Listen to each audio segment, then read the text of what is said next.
Revoilà les souvenirs mouillés, les grosses piques noires qui dentellent la plage, les poèmes écrits au crochet. Personne ne vient sur le débarcadère, personne ne s'avance pour accrocher le ciel à la fenêtre de l'aube. Il n'y a que la pluie et ses éclaboussures tout au fond de nos yeux.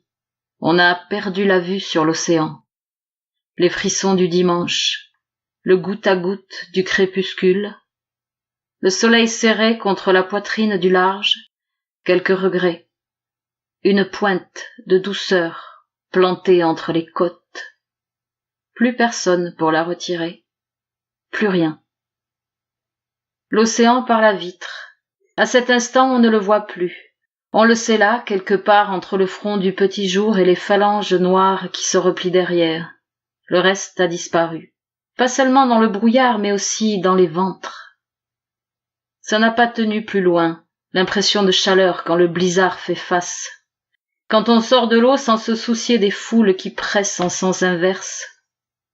Une même sensation quand la lumière résiste à l'autre bout du ciel, ça ne tient pas. La distance en avant, cette proximité-là, chaque matin y est bancale. Tout semble terminé. On longe le bord de mer avec cette impression de vide tout autour. Chaque boutique a tourné le dos à la plage.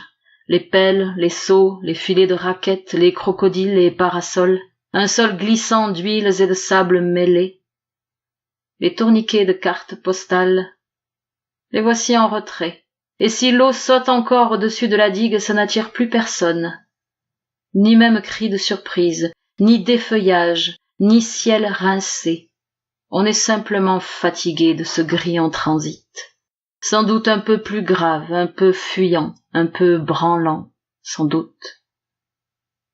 On se situe quelque part entre déluges et marées. Et ce n'est pas si mal. Le ciel libère par endroits de petites bouffées de lumière. L'espace qui s'est ouvert appartient au silence, comme gorge ou trou d'eau, comme premier jour à quai. On ne s'y risque pas.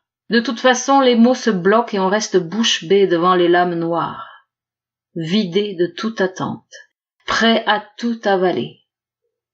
Des images vermoulues, un déferlement de carcasses, quelques débris, un trait de fièvre.